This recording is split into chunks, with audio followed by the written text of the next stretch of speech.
Outdated expectations placed on ourselves are hard to leave at the door. And anytime we venture out of our comfort zone just a little bit, just a tiny little bit, we want to try something new. What happens? Our brains jump right in and protect us. Hi, I'm Jay, a certified life coach and former educator who believes that rediscovering ourselves takes just a little bit of courage. This show is focused on helping you develop the mindset and the courage to regain your confidence, to redefine yourself, and to reimagine your life, one episode at a time. What's up, my positivity posse? Wherever you are, whatever you're doing, thanks so much for being here, listening to episode 58. And since you're here, can you do me a quick favor? If you could drop a 5-star rating on Apple Podcasts and write a review, it'll totally help this show's message grow. And I'd appreciate it greatly. Okay, can I let you in on a little secret, my friends? I'm going to Vegas, and I'm so excited. And you're probably thinking, what does positivity and Vegas have in common? Well, we'll get to that in a moment, but first, just a little background. So this Vegas trip is an annual guys trip that I've taken, well, we haven't taken in a while because, well, you know, COVID. And this year, I'm really looking forward to the trip. I haven't seen these guys since I moved to Massachusetts, and for some of them, it's been about 3 years since I've seen them. Now, this trip is something that we've done for over 10 years, and it always coincides with the NCAA Basketball Conference Championships. Not March Madness, it's the week before March Madness. So we get to watch a ton of college basketball, play a little craps, and enjoy some amazing meals. And we just get to spend some quality time together. Really, really love it, and I can't wait for this trip. Now, whether you love Vegas or hate it, this trip is an important part of us staying connected. It's an important part of my friends and I coming together, and I wouldn't trade it for anything. Well, maybe for a few things, kind of like world peace or a COVID-free life, but I digress. So listen, this brings me to the topic of this episode 58, those soul-sucking shoulds. Now, some of you are probably thinking Vegas is soul-sucking, and some of you probably love it, but here's the thing, my friends, here's the thing. When you're in Vegas, you live in the now. You can be whomever you want to be. You can reinvent yourself. You can go there many, many times and be different people, and you can leave those soul-sucking shoulds at the airport.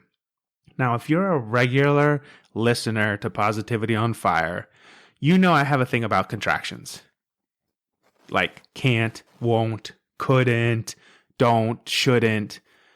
Contractions will kill more dreams than failure ever has and ever will. And right now, I'm going to add something else to the list. Should. It's not a contraction. I know. But I'm going to add it to the list. And here's why. Every time you, every time I use the word should, we detract from living in the moment. You know, everything about Vegas, I said before, is like living in the moment. And if we could just take that and bring it to our everyday lives, just think of how we would show up. Now, every time we use the word should, we beat ourselves up.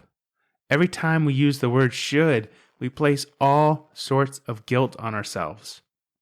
And all of this goes for shouldn't as well. Should and shouldn't, they're soul-sucking words. You know what I'm talking about. You may be on vacation, you may be doing something around the house, you may be doing something different, and all of a sudden you're like, I should check my email.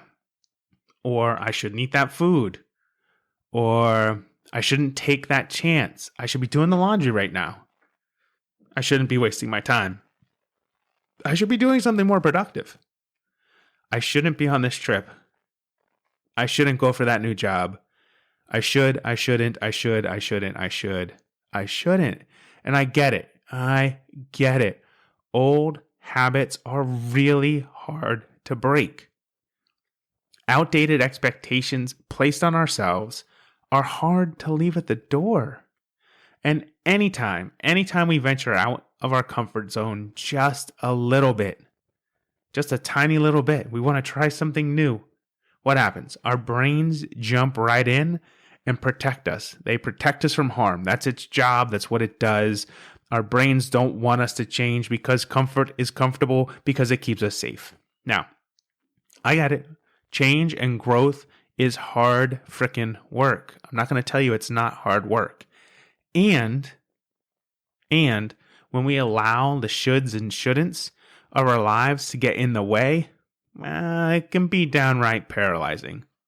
So listen, in my past, I used to tell myself a lot, like a lot, maybe even a lot, that I should be doing X or Y or Z, whatever it is, you name it, instead of what I was doing in that moment. I had all of this. I had so much internal guilt, all of this guilt about living up to expectations, needing to be working, needing to be doing, needing to be on the move nonstop. And that's because that's what I learned growing up. That's what I witnessed in my own family. That's what I saw around me. So whenever in my current life, previous to, the last year or so as I've been on this journey, whenever I wasn't doing, I was feeling guilty about it. And I was saying to myself, you should be doing this. You should be doing that. Why aren't you doing this? Why aren't you doing that?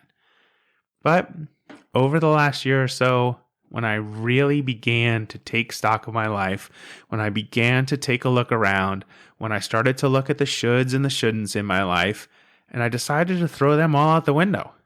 And I'm decided, I'm going to live life like I want to live life. I'm lucky enough to be in a situation where I can do that. I understand that. I get it. For the regular listeners on the show, you know my path. You know what I'm able to do because of the person that I'm married to, right? I have an incredibly unique opportunity to live my life in a certain way because of her, and I'm grateful for that every single day. And it also allowed me to take stock of my life and say, what do I want to do? Who do I want to be? Not who should I be or what should I be doing? Now, I shouldn't say that I don't have goals, right? Goals are important. I have goals. I actually have pretty lofty goals.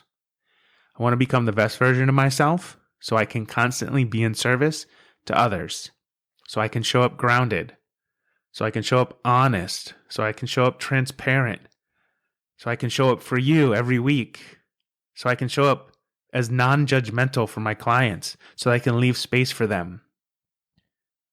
I have lofty goals around my business too. I have lofty goals about this podcast. And I have goals around my health and wellness. And all of that is to say, you can still have goals and throw your shoulds and shouldn'ts out the door.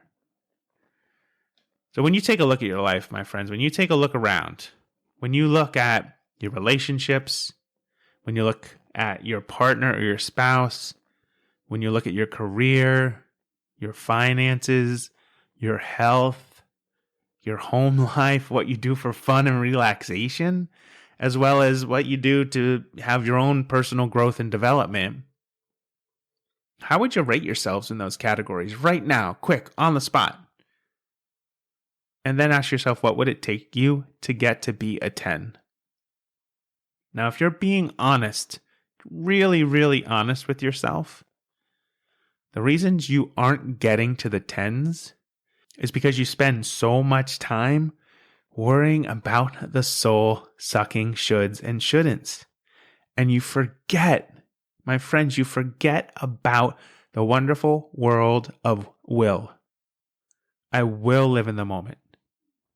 I will do what I want right now. I will remember that tiny wins lead to big gains. I will become the best version of myself. I will because I can. And I know, the last few episodes of Positivity on Fire have been a little preachy, and I apologize, but I don't. Like, sorry, not sorry. The reason that I have been a little preachy is because I see so many of you in my interactions online and with my clients. I see you struggling with becoming the best versions of yourselves. I see it, and I want you to know that there is always a chance to change, always a chance to grow, always a chance to become a better you. You, my friend, just need to decide if you should or if you will. Come on now, say it with me. I will. I will become a better version of myself.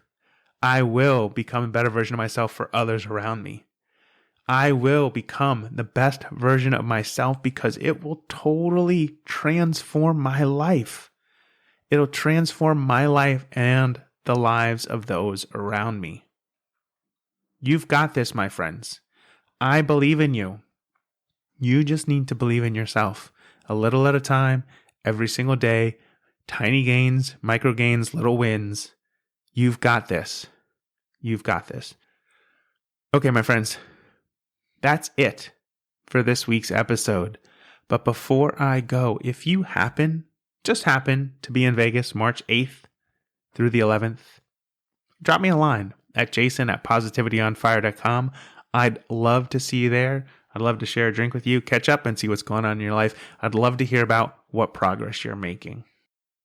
To close out, as I always do, just remember, your gift of time listening to this show does mean the world to me. It really does. Your gift of time is the most precious gift that you have, so thank you. And as always, be well, be happy, be you. And until the next time, may your quest for positivity begin today. Hey, Positivity Posse. If you're ready to coach yourself, I invite you to download my free workbook, 7 Steps to Regain, Redefine, and Reimagine Your Life. Head over to www.jasonramsden.com/my-links and click on the download link at the top of the page. It's that simple.